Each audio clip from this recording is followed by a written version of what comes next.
Hello everyone, स्वागत है आप सभी का हमारे यूट्यूब चैनल में। दोस्तों, आज के इस वीडियो में हम जो है सोशल साइंस यानी कि सामाजिक विज्ञान का जो है लेसन प्लान कैसे बनेगा इसके बारे में हम जो है जान लेते हैं। ठीक है, आज का हमारा जो टॉपिक है वो है, देखिए, परिवहन के साधन। ठीक है, परिवहन के साधन ये हमारा टॉपिक यानी कि प्रकरण है ना। तो ये सब ऊपर जो है सब कुछ नाम वगैरह ये सब तो आप लोग लिख ही लेंगे। ठीक है, तो सबसे पहले जो है विषय वस्तु विश्लेषण के बारे में देख लेते हैं। सबसे पहला हेडिंग देखिए, लिखेंगे विषय वस्तु विश्लेषण। विषय वस्तु विश्लेषण में क्या लिखेंगे? सबसे पहले प्रस्तावना निकालेंगे। ठीक है, यानी कि विषय वस्तु विश्लेषण का मतलब कि किस किस चरण में आप जो है पढ़ाएंगे। ठीक है, तो सबसे पहले प्रस्तावना निकालेंगे। दूसरे नंबर पर यातायात के साधनों की कमी से कठिनाइयों के बारे में बताएंगे।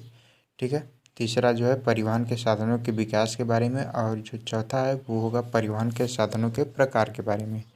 ठीक है, फिर उसके बाद जो है सामान्य उद्देश्य लिखेंगे आप लोग, सामान्य उद्देश्य।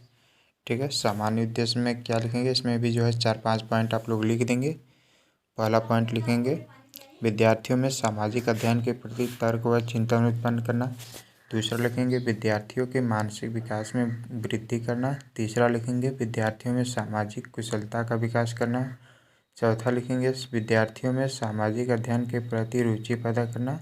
और पांचवा लिखेंगे विद्यार्थियों में सामाजिक अध्ययन के प्रति जागरूकता पैदा करना। ठीक है, ये जो है आपका सामान्य उद्देश्य हो गया। अब उसके बाद देखिए आप लोग जो है अनुदेशनात्मक उद्देश्य लिखेंगे, या इसको जो है विशिष्ट उद्देश्य भी बोलते हैं। ठीक है, अनुदेशनात्मक उद्देश्य बोल लीजिए या फिर विशिष्ट उद्देश्य। ठीक है, इसमें देखिए इसमें भी 4-5 पॉइंट लिख देंगे। 4 पॉइंट। पहला लिखेंगे विद्यार्थी परिवहन के साधनों के बारे में जान सकेंगे।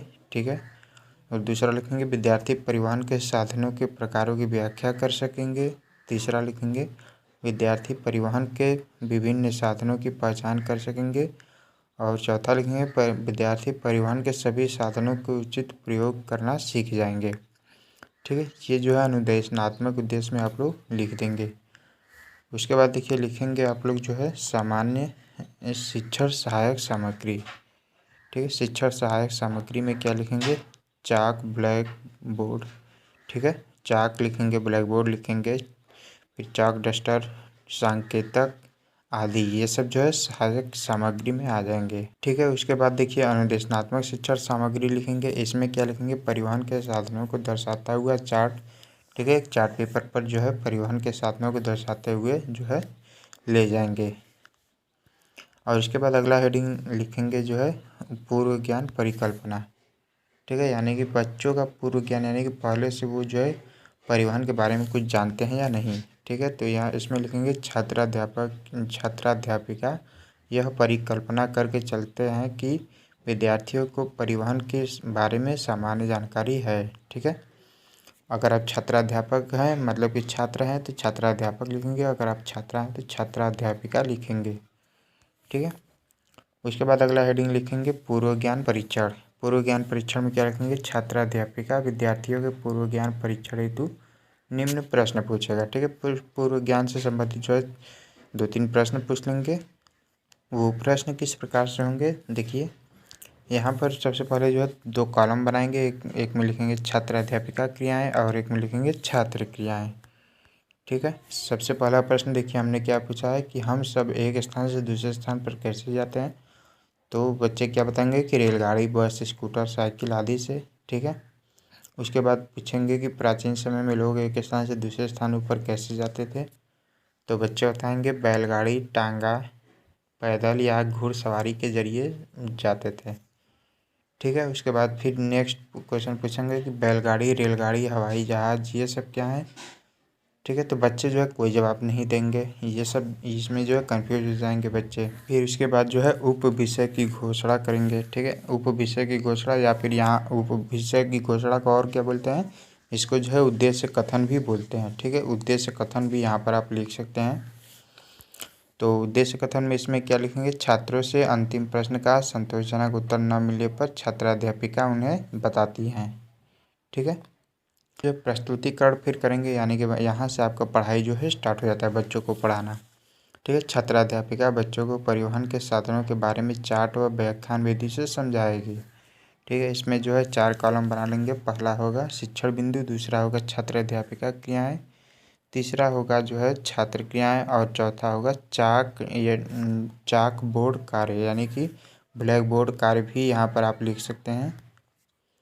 ठीक है। अब शिक्षण बिंदु में सबसे पहले देखिए प्रस्तावना के बारे में लिखेंगे। तो प्रस्तावना के बारे में बच्चों को सामान्य जानकारी देंगे कि प्राचीन काल में लोगों को एक स्थान से दूसरे स्थान पर जाने के लिए बहुत कठिनाइयों का सामना करना पड़ता था, क्योंकि तब परिवहन यातायात के साधन बहुत कम थे। लोग पैदल चलकर, घोड़ों, ऊँटों या बैल यातायात के साधनों का बैल से मतलब जाते थे। ठीक है। और उसके बाद जो है लिखेंगे साधनों की कमी से क्या क्या कठिनाइयाँ होती हैं।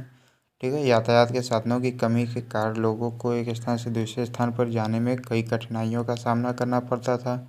यात्रा के दौरान डाकुओं द्वारा लूटा जाना, मकान व सामान की व्यवस्था, घोड़े व बैल भी कम मिल पाते थे। ठीक है। और इसमें छात्र क्रिया में क्या लिखेंगे कि बच्चे ध्यानपूर्वक सुनेंगे। ठीक है। और क्या लिखेंगे कि बच्चे कॉपी में लिखेंगे। ठीक है। और उसके बाद इसमें लास्ट वाले कॉलम में जो है ब्लैक बोर्ड पर कुछ लिखकर जो है बच्चों को दिखा देंगे। ये देखिए हमने जो है लिखा हुआ है यहाँ पर ये चीज़ें। ठीक है। तो आप लोग भी इसी तरीके से जो है कुछ ना कुछ लिख देंगे, है ना। और उसके बाद जो है शिक्षण बिंदु में परिवहन के साधनों का विकास किस प्रकार से हुआ उसके बारे में बताएंगे।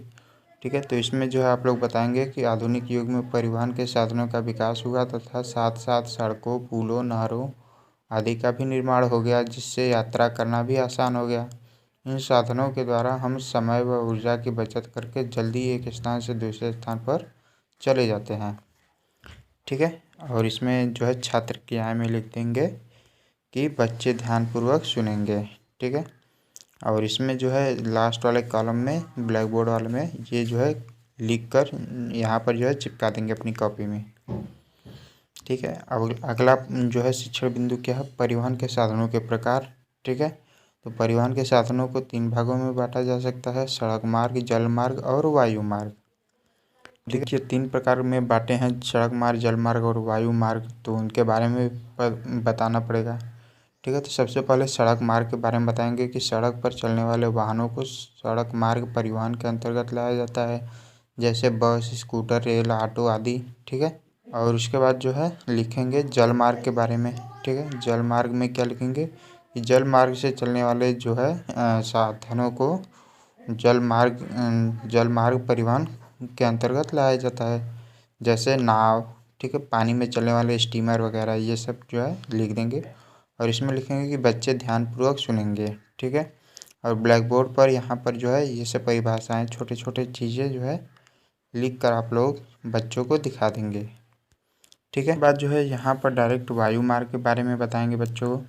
वायु मार्ग में परिवहन में सभी साधन आते हैं जो वायु में उड़ते हैं। ठीक है। जैसे हवाई जहाज, हेलीकॉप्टर, स्पेसशिप है ना, स्पेसशिप यानी कि जो अंतरिक्ष में उड़ते हैं आदि। इन सभी को वायु मार्ग परिवहन साधन कहते हैं। ये सबसे तीव्र गति से चलने वाले साधन हैं। इनमें मानव स्वयं उड़कर एक स्थान से दूसरे स्थान पर कम समय में जा सकता है। ठीक है। उसके बाद जो है वायु में उड़ने वाले जो है साधनों की परिभाषा बता देंगे यहाँ पर। ठीक है। और इसमें लिख देंगे कि बच्चे ध्यानपूर्वक सुनेंगे, है ना। उसके बाद जो है सामान्यीकरण कर देंगे। सामान्यीकरण में क्या लिखेंगे कि छात्र अध्यापिका द्वारा ऐसा सामान्यीकरण किया जाता है कि विद्यार्थियों को परिवहन के साधनों के बारे में जानकारी हो गई है। ठीक है। उसके बाद जो है पुनरावृत्ति प्रश्न कर लेंगे, 1-2 प्रश्न कर लेंगे। क्या करेंगे, प्राचीन काल में परिवहन के कौन कौन से साधन प्रयोग होते थे। ठीक है। ये जो है प्रश्न पूछ लेंगे बच्चों से। जो है और भी प्रश्न पूछ लेंगे, मतलब 3-4 ऐसे ही प्रश्न जो है आप लोग पूछ लेंगे। जैसे देखिए हमने पूछा जल मार्ग परिवहन के 2 उदाहरण दें। परिवहन के साधनों को कितने भागों में बांटा जा सकता है, मतलब जो पढ़ाएं उसी में से जो है 2-3 या 3-4 प्रश्न जो है पूछ लेंगे। सबसे तीव्र गति परिवहन संसाधन कौन से हैं। ठीक है। और उसके बाद जो है गृह कार्य दे देंगे बच्चों को। ठीक है। इस तरीके से ये जो है गृह कार्य हो गया। ठीक है। गृह कार्य के बाद जो है संदर्भ सूची सबसे नीचे लिख देंगे। संदर्भ सूची में सामाजिक अध्ययन, फिर उसके बाद दूसरे नंबर पर क्लास का नाम, जैसे ये 6 क्लास है तो 6 लिख दिए हैं हम। आपका जो भी क्लास होगा 6, 7, 8 या 3, 4, 5 वो लिख देंगे और तीसरे में लिखेंगे NCERT, यानी कि हमने बच्चों को जो है NCERT बुक से पढ़ाया है। इस प्रकार से जो है आप लोग कर लेंगे। ये जो है लेसन प्लान माइक्रो टीचिंग का ये जो है सामाजिक अध्ययन का था, यानी कि सामाजिक विज्ञान का था। सो आई होप कि आपको ये वीडियो पसंद आएगा। फ्रेंड्स, अगर ये वीडियो पसंद है तो प्लीज़ वीडियो को लाइक कीजिएगा, अपने फ्रेंड के साथ शेयर कीजिएगा, और अगर चैनल पर पहली बार आए चैनल को सब्सक्राइब करके बेल आइकन को प्रेस कर लीजिए। ऐसे ही बहुत सारे लेसन प्लान आपको हमारे चैनल पर मिल जाएंगे, ठीक है। और अगर आप BEd या BTC के स्टूडेंट हैं तो हमारे चैनल पर जो हमारे सभी नोट्स आपको उपलब्ध हो जाएंगे।